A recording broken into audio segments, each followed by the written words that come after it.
When the Biden-Harris administration rolled out the red carpet for millions of migrants, they didn't just ship them to Texas and New York.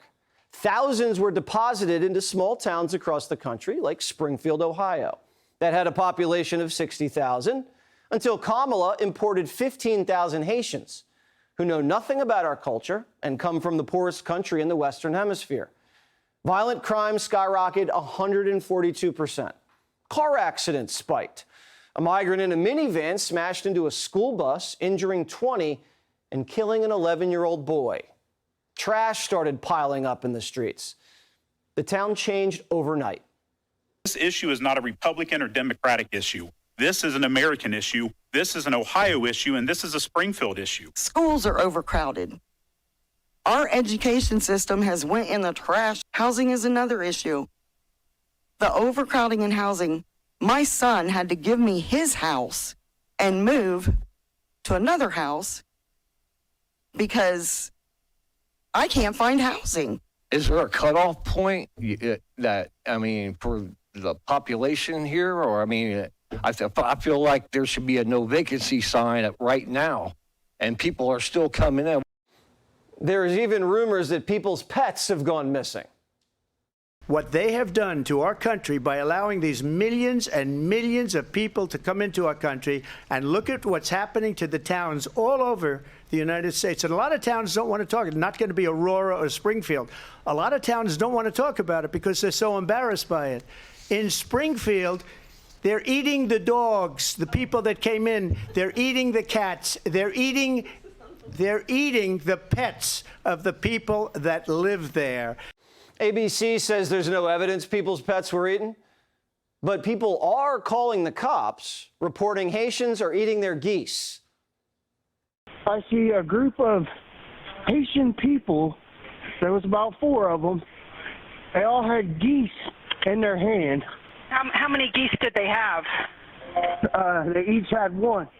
Now, the media won't play you that 911 call. The media won't investigate the story at all. Because if they did, they'd have to report on the dangerous migrant payload Kamala unleashed on Springfield. It's like living in a dystopian nightmare. You hope you wake up and it's 2019 again, and then you realize it's 2024, and it's the same thing over and over again, day after day. What's happening is a disruption of the smaller neighborhoods, and it has never been a race issue. It's about color. It's not about color. It's about culture. Your once close-knit community has now been changed, and there are people in your neighborhood that you don't know, that don't speak your language, that live a different lifestyle from you, and it's going to cause some tension.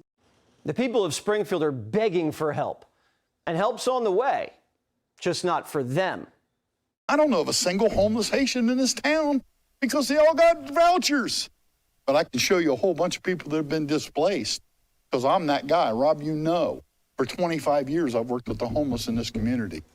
Ohio Governor Mike Dwine announced he's sending more resources to the migrants to help them learn English, learn how to drive, and get vaccinated. Is Mike DeWine putting America first? Remember when DeSantis sent 50 migrants to Martha's Vineyard? Democrats called the National Guard and shipped them off to a military base. But Kamala Harris sends 20,000 migrants to a small Ohio town and they let it fester.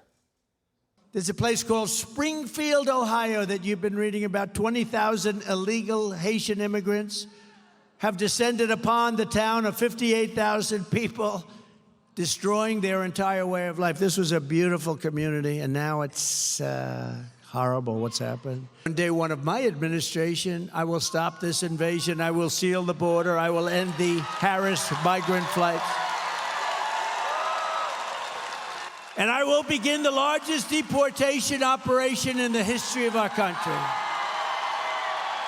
Click here to subscribe to the Fox News YouTube page to catch our hottest interviews and most compelling analysis. You won't get it anywhere else.